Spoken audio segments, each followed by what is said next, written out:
প্রশাসনকে গ্রেফতার করা হলো কেন? পুলিশ কুমির প্রশাসনকে গ্রেফতার করা হলো কেন? পুলিশ কুমির জবাব দাও।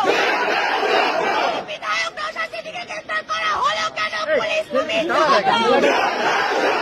পুলিশ